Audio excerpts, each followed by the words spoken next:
Всем привет, это Диана. С переездом в Таиланд изменился наш образ жизни, а также продуктовая корзина, какие-то привычки, а также изменились расходы, соответственно, на жизнь. В данном видео я попытаюсь сравнить расходы на жизнь в Москве за 1 месяц и расходы на жизнь в Хуахине.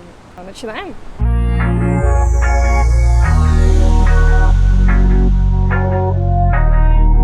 Самым главным и самым внушительным пунктом расходов, конечно же, является аренда жилья. Начнем с Хуахина. Здесь огромный выбор кондоминиумов на любой вкус и кошелек. Но также стоит отметить, что помимо обычной квартиры прилагаются такие удобства, как бассейн, охрана, парковка, детская площадка, тренажерный зал и так далее. Здесь мы снимаем однокомнатную квартиру за 18 тысяч бат. В Москве квартиру точно таким же метражом мы снимали за 43 тысячи рублей. Информация со звездочкой. Так как рубль нестабилен, то эта разница в цене между рублем и батом может скакать запредельно. Когда мы приехали сюда, бат составлял 1,7. Сейчас же 2,2. Следующим пунктом сравним цены на жилищно-коммунальные услуги. Начнем с Таиланда. Здесь есть в целом официальные цены на электричество за киловатт-час и за кубометр воды. Но когда вы составляете договор на аренду жилья, чаще всего эти цены будут отличаться от них. В нашем договоре указана цена за электричество 6 бат за юнит и 45 бат за куб воды. Средняя цена коммунальных услуг здесь обходится нам примерно в 3000 бат в месяц. Очевидно, в Москве цена намного ниже. Например, цена за киловатт стоит что-то в пределах 6,43. И общая стоимость обычно выходила нам не больше 4000 рублей в месяц. Переходим к связи и интернету. В Таиланде, например, можно договориться с хозяином квартиры, опять же, о подключении интернета, о том, чтобы включить стоимость за него в аренду, что мы, собственно, и сделали. Поэтому мы платим только за связь, 250 бат, безлимитный интернет, и есть какие-то минуты, о которых мы никогда не узнаем, потому что приложение не интуитивное, и, собственно, звонить никто сейчас не собирался. Но для информации, например, Wi-Fi провести здесь стоит в месяц 800 бат. В Москве же мы платили 400 рублей за симку, да, и 400 за Wi-Fi. Далее самый интересный пункт расходов — это продуктовая корзина. С переездом в Тай, естественно, она поменялась, поменялись привычки, вкусы, да, и плюс найти что-то привычное нам здесь уже нереально. От чего-то приходится отказываться, потому что либо это дорого, либо, в принципе, ты не найдешь этого здесь. И там мы старались находить всегда какие-то акции, либо промокоды, поэтому шопинг был всегда еще выгоднее, мы всегда пользуемся доставкой, и там она была бесплатной. В среднем продуктовая корзина в Хуахине обходится нам в 6500 бат, в Москве же мы тратили около 14 тысяч рублей, и получается, что сумма плюс-минус похоже, да, но я хочу вставить туда ремарочку, что если бы здесь были привычные нам продукты, если бы это стоило плюс-минус так же, то, очевидно, эта корзина, наверное, стоила бы на порядок выше, если бы мы позволяли здесь все.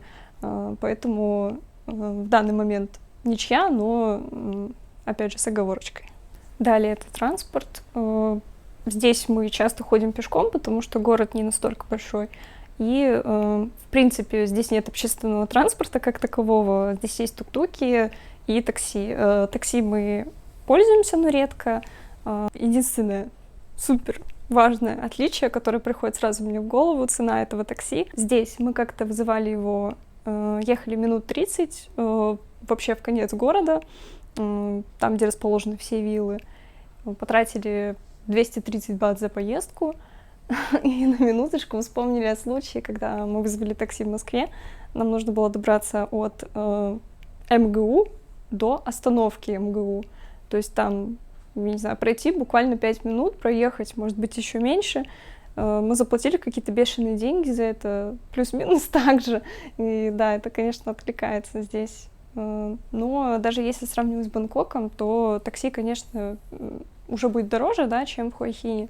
или в каких-то городах помельче, но все же оно будет по приемлемой цене. Давайте еще для справки соотнесем цены на поездку в метро, например, в Бангкоке, да, в котором мы были недавно, и в Москве. В Бангкоке система такая, что цена зависит от количества станций, которые тебе нужно проехать, от веток, да, от которых ты будешь зависеть, если у тебя пересадка там, и так далее. Цена варьируется от 16 бат до 70, по-моему, если даже пользоваться, например, аэропортовыми ветками. В Москве же ситуация несколько иная. В целом все поездки именно в городе, внутри города, стандартные по одной цене, да, 50 рублей по карте «Тройка». Есть еще другие способы, чуть дороже, буквально несколько рублей. Так что, да, если вам нужно передвигаться на какие-то дальние расстояния, то здесь выигрывает Москва. Давайте вспомним еще о таком пункте, как спорт. В Москве у меня был единый абонемент FitMost. Это такой абонемент, который позволял по нему проходить в разных городах, и теперь это уже в некоторых странах даже есть. Можно было посещать разные виды активностей, будь то бокс, танцы, сейчас это массаж, все, что хочешь. У меня цена за месяц была около 1500. Вот здесь же ситуация иная, здесь у меня есть зал и бассейн прямо под боком, соответственно, я плачу 0 рублей. Следующий пункт — это кафе. Я бы сказала, что здесь вообще нет отличий. Как в Москве, так и здесь можно поесть за любые деньги, там, начиная от блюда за 100 рублей, заканчивая ужином за 25 тысяч. Это как бы up to you, можно шикануть, можно как-то сэкономить. Здесь есть разные кухни, да, на любой вкус и кошелек. Давайте еще сравним медицину. По приезде в любую страну, в том числе в Таиланд, конечно, вы все знаете, что необходимо иметь медицинскую страховку на все дни пребывания здесь, но также это касается и жизни после того, как ваша туристическая виза меняется на иммиграционную, да, или студенческую, или какую бы то ни было. Конечно, об этом не стоит забывать. Без страховки здесь, конечно, страшновато, особенно если вы увлекаетесь чем-то, какими-то активностями, не знаю, будь то байки и так далее. У меня как раз для примера есть случай похода к стоматологу. Перед тем, как приехать сюда, я ходила к стоматологу сделать пломбу в зубе. Эта работа обошлась мне в 5000 рублей, несмотря на то, что клиника была, поликлиника, да, городская, но полис, к сожалению, не смог ее покрыть, и поэтому работа обошлась в 5000 рублей. Здесь же точно такая же работа стоила 1000 бат, выполнена качественно, без каких-либо придирок, все прекрасно, отличная, прекрасная клиника, так что вот цена, можно сказать, в 2 раза. Итак, теперь мы можем подвести некоторый итог. Месяц в Москве по данному списку, который мы озвучили, обошелся бы нам в 71 400 рублей. По Ахине 68 400 рублей. Вот такой эксперимент.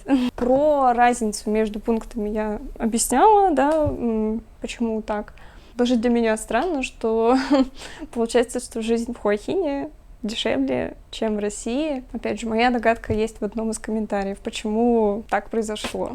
Итак, если видео было вам интересным, обязательно ставьте лайк, напишите комментарии о том, например, какое видео вы хотите посмотреть далее. Проверьте подписку, колокольчик. И до следующего видео. Спасибо за просмотр и пока-пока!